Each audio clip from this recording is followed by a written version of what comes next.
The ground was soaked and black with guilt. It clung to her skirts, sucked at her bare feet, and pulled with every step she couldn't take herself. So he dragged her. Delilah Crowley didn't scream anymore. That part of her had burned out under fever and blood loss hours ago, when the third child came too fast and the pain tore something open inside her that wasn't just flesh. The sky was still weeping, but not the kind of rain that softened. This was a cold spit, needling her skin, whispering accusations in every drop. The prairie stretched silent and endless around them, broken only by wind and the occasional cry of something dying. He didn't look back. Zeke Brandt kept one hand clutched around her wrist, the other holding the old oil lantern that barely kept aflame in the stormlight. His boots sank deep with each step, but he moved like a man running from a fire, even though the fire was behind them now. It had 3 small faces and lungs loud enough to break a man's resolve. Delilah's body was limp but not lifeless. Her breath came shallow, her lips pale as ash, and her braid hung heavy over her shoulder like a noose someone forgot to use. Zeke stopped when they reached the hollow. It was an old creek bed, dry this season but hidden enough that a man could bury sins here and no one would come to dig them back up. He dropped the lantern on a rock and let her fall gently, not roughly, not cruelly, just with finality, like placing a coat down before walking away from the cold. She rolled onto her side, breath hitching. "You'll be all right," he muttered, unsure if he believed it. "They'll be." He stopped. Behind him, from the bundled shawl slung over his shoulder, a sound rose, wet, warbling, persistent. A second cry joined it. Then a third, smaller, raspier, but no less determined. The triplets had not died. He had hoped, God forgive him, he had hoped they would sleep through the night and save her the knowing. Save himself the weight of choosing. But they breathed. They cried. Their lungs, pink and loud and full of life, turned the wind bitter with judgment. He knelt there, unmoving. His hands shook, not from cold. His face, hardened by years of silence and bad soil, twisted into something he didn't recognize. One baby slipped partially from the shawl, eyes shut, fists clenched, mouth wide as if demanding the world explain itself. Delilah stirred, opened her eyes. Her gaze found the bundle first, then him. She didn't speak. Her voice had been torn apart alongside her innocence. But something in her eyes screamed louder than the storm. "Don't you dare." He lowered the child into her arms. She held the baby like it weighed the world. Her arms curled instinctively, though her fingers barely had strength to close. One of the infants rooted against her chest, found nothing, cried harder. Zeke looked away. The cabin had not been lived in for 10 years. Half the roof was missing and the door swung like a loose tooth. He lit the old stove with trembling hands while she lay curled on a moth-eaten mattress, the triplets between her and the cracked wall. The storm had grown heavier, as if the prairie herself was in mourning. Zeke didn't speak for hours. He cleaned his rifle though it didn't need cleaning, chopped wetwood that would never burn, and stayed outside until the wind threatened to break his bones. Inside, Delilah didn't move. Her skin was yellow at the lips, and her breast refused to let down milk. The babies whimpered more than they wailed now, tired sounds, small and uncertain. Like they were already learning to be silent in a world that didn't want them. He watched from the shadows. A man who had killed in war, seen men drown in cattle mud, watched winter eat entire families. He could not stand the sound of newborns giving up. When night fell and the wind screamed through the broken boards, he walked in and sat beside her. He placed a canteen at her lips. She didn't drink. Her eyes were open but unfocused. Her body was failing. "They won't last another night," he said hoarsely. "Not unless." She turned her head slightly. That was all. He understood. He left. Came back 2 hours later soaked and steaming from sweat and frost. In his arms, goat's milk, blankets from his own bed back at the ranch house, 3 rags soaked in something sweet. He pressed one to each baby's lips and prayed they'd drink. They did. Delilah slept. Whether it was from trust or exhaustion he didn't know. But her breath came easier. When she woke again, the world was softer. Morning hadn't fully arrived, but light had begun to spill across the floor in threads of silver. Zeke was asleep in the doorway, rifle over his knees, head tilted like a man who hadn't meant to rest. The baby slept too, tucked close in a bundle that smelled of old cedar and milk. Delilah's fingers moved. She reached toward the closest child. Her arm shook, but she reached. Then the memory returned. The dragging. The ditch. His silence. She looked at him. Not with hate, but something worse. A quiet understanding of what he had almost done. He stirred. Their eyes met. "I didn't know what else to do," he said. "I thought." She didn't answer. She looked back to the babies. They cried, she whispered. It was her first word since the birth. Not a plea, not a question. A fact. A simple sentence that damned him more than a bullet ever could. He nodded. They did. Silence. Then she asked, "Why did you come back?" Zeke didn't move for a long moment. Then he looked out the open door to the horizon. The wind blew dry grass across the land like whispered secrets. I heard him. Later that day he patched the roof. He fixed the door. He hunted, cleaned a rabbit, left food on the fire. She tried to feed them again. The milk came just barely. The babies rooted, fed, and for the first time, fell asleep in full bellies. He sat on the porch, carved wood to quiet his hands. Watched the horizon like he was waiting for the world to find them and finish what shame had started. Inside she hummed. Barely a note. Just a thread of sound, thinner than breath, but alive. That night he lay down by the fire. Not near her. Not far. The triplets didn't cry. The prairie held its breath.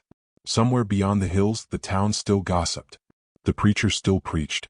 The good folk still whispered about a girl who vanished and a man too silent to be trusted. But here, in this broken place with nothing to offer but shelter and guilt, something new had begun. Not forgiveness. Not love. Just a breath. Just a choice. And it was enough for now. The shack on Black Hollow sat like a wound that never healed. Hidden just beyond the ridge, tucked behind a wall of cottonwoods that whispered in the wind like old women sharing secrets. Time had gnawed at its bones. Moss covered its stone base, and its roof bowed like a spine that had carried too much grief for too long. Zeke hadn't set foot there since his father died. Not until Delilah needed somewhere to disappear. The morning after the storm, he hauled a second armload of firewood inside. The floor groaned under his boots. Delilah sat propped on a pile of folded grain sacks in the far corner, wrapped in a blanket of dark wool. Her skin had regained only the faintest trace of color, and her lips were dry as creek stone. She didn't meet his eyes. The babies, 3 of them small as prayer books, lay together in a wooden crate lined with old shirts. Their faces twitched now and then, tiny mouths seeking warmth. The goat's milk helped, though barely. Zeke had fed them by firelight with a cloth soaked in cream, the same way his mother used to feed orphan pups. Life was life even when it came crawling. Delilah finally spoke that evening, not to him but to one of the children. A hush of words in rhythm, barely audible over the popping wood. Her voice was not yet her own again. It sounded borrowed, like the echo of someone braver. Zeke said nothing. He didn't know how to make speech feel right after what he'd done. Instead he worked. Quiet, clumsy acts of apology. Fixing the hinges on the door, stuffing dried moss into roof gaps, hauling buckets of water uphill from the spring. He'd never known how to talk to women, but he understood the language of labor. Delilah watched him, always from a distance. When he set bread on the table, she took it only after he stepped back. When he fed the fire, she turned away. But she stayed. That was something. That week, the sun rose with frost and laid down with smoke. He started digging an outhouse in the back, and when the pick struck stone, he didn't curse. Just kept swinging. Sweat soaked through his shirt even as his breath came in clouds. Hard work dulled shame, and Zeke needed dulling. On the 3rd morning, Mabel Boone came. No warning, no knock, just her shape in the doorway, wrapped in a fox-colored shawl, eyes like flint and questions. She entered without asking, glanced once at Zeke, then walked straight to Delilah. The midwife knelt, her worn hands inspecting the children with the focus of a surgeon. She didn't speak for minutes. Zeke watched her lips move silently as she counted, felt, listened. Then finally, still got fire in him. Delilah nodded. Her hands trembled as she clutched the smallest one to her chest. You feeding them yourself yet? Mabel asked. Delilah nodded again, slower. Mabel rummaged through her bag and pulled out 3 bottles wrapped in rags, herbs tied with string, and a tiny knitted bonnet. She didn't explain the gift. Just placed it in Delilah's lap. Then she turned to Zeke. Town thinks you're hiding something worse than ghosts up here. He said nothing. Let them, she said. So long as these babies breathe and she keeps standing, I'll keep coming. She left without another word, leaving behind the faint scent of dried lavender and tobacco. After she was gone, Delilah stared at the bonnet in her lap for a long time. Her fingers brushed over its threads, slow, reverent. Then she lifted it and placed it on the smallest child's head. Zeke turned away, swallowing something too large to name. The days passed in soft repetitions. He chopped, she rocked. He cooked, she changed. They moved like clockwork pieces in separate circles, orbiting around the children, never quite touching each other. But they didn't leave. Neither of them. At night, when the babies slept and the world fell to a hush, Delilah would hum. Not melodies, not songs, just sound. Like she was tuning her spirit back into something human. He'd sit outside the door and listen with his eyes closed. Sometimes he remembered her when she worked at the seamstress's table in town, before the whispers started. He remembered how she used to walk with her chin high, skirts clean, always humming the same way. He remembered how she vanished the day after the preacher's sermon about wicked women and temptation. He'd done nothing then. Just listen like the others. That, too, was a kind of sin. A memory surfaced, his own mother, bruised once, trying to scrub the back of her neck raw after the sheriff came to call. He'd been 10 and too afraid to ask why. Some women never got apologies. Maybe all he could do now was keep this one breathing. One cold evening, Zeke brought a dead fox back from his trapline. He laid it out, ready to skin, but paused when he saw Delilah step from the cabin holding one of the babies. Her eyes met his. She said, "She won't sleep unless she hears the wind." Zeke nodded. "You can walk the edge of the ridge. There's less frost there." She stepped past him, her shawl catching in the breeze. For the first time, he noticed the way she held the child, not just with care but with fierce possession. Like someone who'd had everything taken and dared the world to try again. When she returned, the child slept soundly. Delilah laid her down, tucked her in, then walked to the fire. Zeke offered her a piece of rabbit jerky. She took it. They ate in silence, the space between them no longer brittle. Just quiet. That night he sat closer to the fire. Not next to her, but near enough that their shadows touched. When the babies cried in the dark, he rose first. His hands fumbled with the bottle, but he held the child like he'd held nothing else in years, gently, like it could teach him how to be human again. Delilah watched from her bedroll. Her face was unreadable, but her breathing slowed. He fed the child until it slept again, then set it down. When he looked at her, he expected her to turn away. She didn't. Instead, she whispered, "You don't have to stay." He stared at the fire. "I know." "Then why?" He didn't answer right away. Outside, the wind picked up, shaking the loose shingles overhead. "Because I remember what silence did," he said finally. "And I can't let it finish what it started." Her expression didn't soften. But she looked away less quickly this time. Later, long after the flames burned low, Zeke sat alone on the porch. Coyotes howled in the distance, and somewhere closer an owl called twice.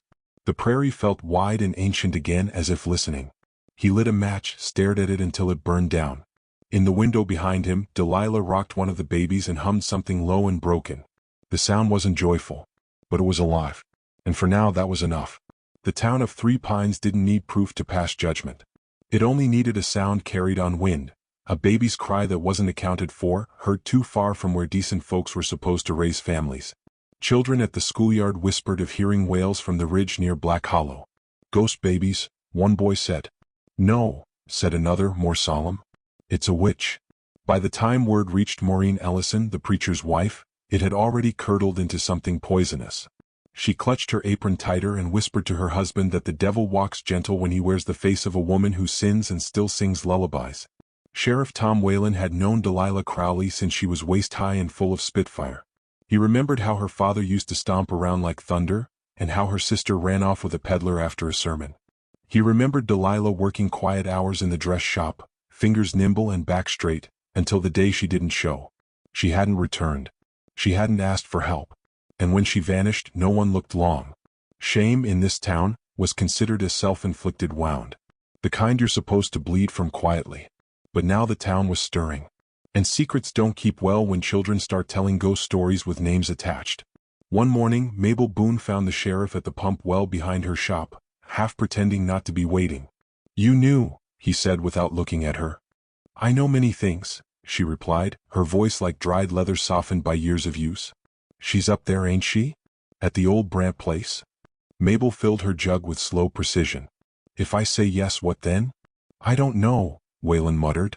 "But I reckon I'd sleep less." Mabel studied him, saw the weight in his shoulders. "You didn't listen back then. Maybe now's your chance to hear." He rode up alone the next day, no badge, no rifle in hand. Just his coat pulled tight and a bundle under his arm wrapped in oilcloth. At the shack, Zeke was chopping firewood. He paused when he saw the sheriff and didn't wave. Delilah opened the door with a baby on her hip and two more swaddled in a cradle box behind her. Her face had filled out some. The deep hollows under her eyes were still there, but strength had settled in her posture. She didn't look like a woman hiding anymore. Waylon removed his hat. Didn't mean to intrude. You did, Delilah said. Zeke stepped between them, but she placed a hand on his arm. Let him speak. Waylon looked from her to the children and back. Folks are talking. Saying things that ain't kind. They weren't kind before, she said. What's new? He hesitated, then held out the bundle. Food. And some cloth. My wife made 'em but doesn't know I brought them. Zeke didn't reach for it. Delilah took it herself. Thank her. The sheriff cleared his throat. I ain't here to cause trouble. But Maureen's been stirring things. She's calling for prayer circles. And watching your ridge through her spyglass. Delilah didn't flinch. Let her watch. Maybe she'll see something worth repenting for. He stared at her a long time. You need anything, send word. I owe your family more than I ever admitted. She nodded once. He left without another word. That night, Zeke carved a rattle out of pine, soft edges, hollow middle, filled with beans. He sanded it smooth and left it by the baby's box. Delilah picked it up the next morning and ran her fingers over the shape, then over the initials he'd etched into the bottom. Just a letter D, but it told her everything. The triplets had names now, whispered between her and the walls, never out loud, never all at once. Some things were too fragile to offer the wind. The next week, word spread that the preacher was preparing a sermon on corruption, on how sin, when left unchecked, gives rise to abominations. He didn't name her. He didn't have to. Everyone knew. Zeke caught Delilah standing outside one evening, baby on her hip, eyes cast toward town. He joined her in silence. They want to shame me back into the ground, she said. They won't. They already did once. He looked at her, really looked. The way her chin didn't shake anymore when she faced the horizon. The way her hands didn't tremble when she held her children. They can't touch who you are now. She let out a breath that wasn't quite relief. They'll try. Inside the shack, the rattle clinked softly as one of the babies played with it in sleep.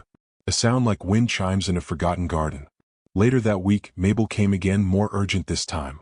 She carried news and a strange kind of fire in her eyes. Maureen's called a town meeting. Preachers backing her. Says it's time folks cleanse their conscience of hidden sin. They're coming for you. Delilah held her ground. Let them. Mabel blinked. You mean to fight? I mean to answer. Zeke stood by the hearth, jaw set. Mabel gave her a long look, then nodded slowly. You'll need clean clothes. And someone to carry truth like a sword. Delilah touched one of the sleeping baby's heads. Truth's not a sword. It's a cry that don't die. That night, she gathered the children close and braided her hair. Zeke sat beside her, the first time he'd come that near without being asked. You could run, he said. I did that already, she answered. He stared into the fire. What if they turn cruel? She looked at him, eyes deep as canyon rock. Then I'll show them what mercy looks like. At dawn, Zeke saddled the horse and packed the children into a cart wrapped in wool. Delilah wore the dress she once made for a harvest dance that she never attended. It was simple, blue worn, but it still fit, and her pride wore it better than velvet. They rode down into town as the bells rang for morning prayer. Children stopped playing. Men paused mid-sentence. Maureen's mouth dropped open on the chapel steps. Delilah dismounted without assistance. She walked through the stunned crowd carrying one baby in her arms, the other two trailing in the wagon behind her like blessings sown to hardship. She walked straight into the church, Zeke behind her, and stood at the front. The preacher stammered. Miss Crowley, this is a house of... She raised her voice. I know what this is. Silence. The kind that strips walls bare. She looked out at faces that had once looked away from her swollen belly. Looked through her hunger. Looked past her bruises. I was hurt. Then I was blamed. Then I was forgotten. No one moved. These children are not shame. They are breath. They are light. And I will not bury them to make you feel holy. The baby in her arms cooed, then laughed. No one cheered. But no one stopped her either. Zeke stepped forward, eyes hard. If any man wants to call her a liar, do it now. Silence. One old widow wept. A ranch hand spat but walked away. Maureen turned her back. The preacher muttered something about grace and quickly sat down. Delilah walked out without waiting for permission. Outside, the prairie wind carried her skirt behind her like a banner. She had not won. But she had not bowed. And sometimes that's all it takes for the lies to start unraveling. It took less than a day for the story to spread through the West like a brush fire with no intention of stopping. Delilah Crowley, who'd once vanished into shame without a whimper, had walked into the church with her babies and faced the whole town down. Some said it was pride. Others called it madness. But most folks, deep in their marrow, felt the sting of her dignity like a wound they couldn't explain. At Black Hollow, the wind carried echoes of what had passed. Zeke and Delilah sat on the porch beneath a dusk-stained sky, their hands not touching but resting inches apart on the railing. The triplets were asleep inside, their soft breaths rustling the cabin's silence. Zeke had carved new names into the beams above the hearth. He didn't ask if they were right. Delilah hadn't corrected him. "You sure they won't come?" he asked. She didn't answer for a moment. Then, "They've already come. They saw. They heard. And now they live with it." Zeke nodded like a man learning a language for the first time. He didn't trust what silence could mean anymore. Once it had been shelter. Now it felt like cowardice. Down in the town things began to shift, not loudly but in slanted ways. The general store no longer refused Mabel Boone's purchases. A child left a swaddled bundle of dried sage and yarn on the church steps with no note. An old man spit at Zeke's feet one afternoon when he came for sugar, but the sheriff stood between them without being asked. The man backed down. Delilah never returned to the church, but neither did she hide. She walked the market trail with her chin lifted and her babies tucked tight. She didn't smile. Not yet. But her silence no longer trembled. One morning, Mabel brought a basket of root vegetables and a cutting of mint. She lingered in the doorway longer than usual. "Maureen's begun praying louder," she said. "For me?" Delilah asked dryly. "For herself," Mabel replied. "A woman that's shaken by truth ain't steady in her own soul." Delilah folded a clean cloth around the mint, tucking it into the pantry like it was something sacred. "Let her be loud. The West hears what it wants." Mabel gave a soft grunt of approval. "Well, it heard you." Outside, Zeke was mending the chicken coop. He'd started raising hens 2 weeks earlier, 6 of them now, stubborn as sin and twice as noisy. It gave him something to do with his hands and something for the babies to watch through the window. One of them, the middle child with the wide eyes, had already tried to imitate his hammering with a wooden spoon. Zeke kept the spoon by the child's cot now, like a small, ridiculous badge of hope. Later that night, thunder rolled in from the west. Dry lightning painted the hills with silver for brief, crackling seconds. Delilah stood in the doorway, her hair loose, her babies nestled in the cradle box beside her. Zeke joined her, a blanket around his shoulders, the lantern burning behind them casting gold light on the doorway. "I used to be scared of thunder," she said softly. "Thought it meant God was angry. What changed? I met angrier men." He swallowed hard. "And now? I listen to see if it sounds like forgiveness." They stood there until the storm passed. The next morning a letter arrived. Sheriff Whalen brought it, creased and marked official, sealed with a stamp that smelled of things Delilah thought she'd escaped. She didn't open it immediately. Just stared at her name scrawled on the front, written in a hand too neat to be honest. Zeke watched her from the porch steps, waiting. She finally broke the seal. Read. Folded it again. "They want me to testify," she said. "The man, the preacher who," she paused. "He's dying. In another county. There's a woman accusing him now. She says if I speak, more might come forward." Zeke stood. "Will you go? I don't want to be made a thing again." A warning. A whisper. "You won't be," he said. "You'll be a voice." She looked at him sharply, eyes narrowed. "I mean it," he said.